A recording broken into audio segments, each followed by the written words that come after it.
Good morning, Louisa Whitney here, and this morning I wanted to talk a bit about coming into family mediation when you've separated from a partner, and to say that I really understand how scary it is.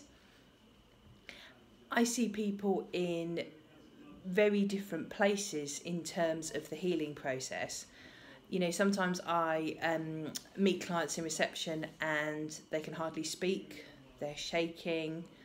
Sometimes they start crying as soon as they get into the room because this is such a hard thing to navigate.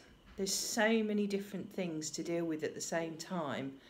There's all practical questions about money and where you're going to live and when children will be with mum and when they'll be with dad or when they'll be with grandparents. And there's just such huge emotion surrounding things that have happened and the fact that you are coming to terms with the life that you thought you were going to be leading that is not now the life that's going to be the one that unfolds for you. And, you know, I think sometimes people think, well, hopefully I'll feel better in a month's time, and it can take longer than that and sometimes a lot longer. And it's very important as part of the mediation process that we look at where somebody is at and what else they need to help them to move forward, because sometimes just actually getting up in the morning and looking after children or going to work is hard enough without factoring in really complicated issues and talking about money. So I just wanted to talk a little bit about coming into mediation, and when I say coming into mediation, I mean the literal physical coming to a meeting. I did a video before showing my mediation room to give you a kind of idea, but I also wanted to talk about the first meeting, and I always meet clients in reception. I try and meet them with a big smile to be really welcoming, and I tend to start just by making a bit of small talk. You know, did you manage to find a parking space? What's the weather doing today?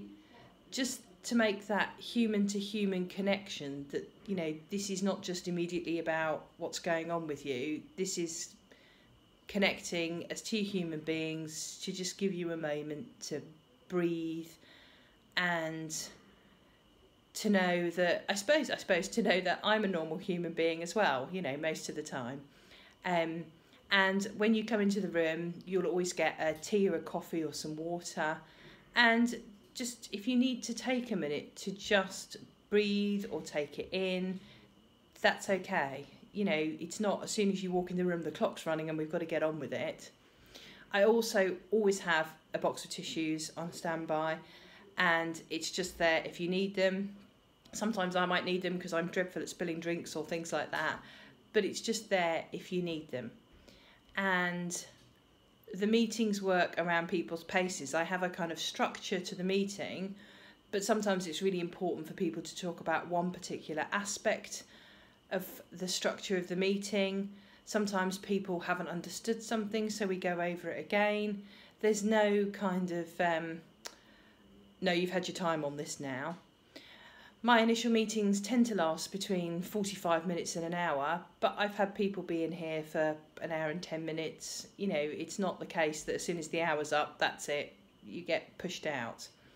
So I hope that that helps to kind of give a flavour of what that first mediation meeting is like, and to help you know that I do understand where you're coming from, and I really understand how difficult it can be.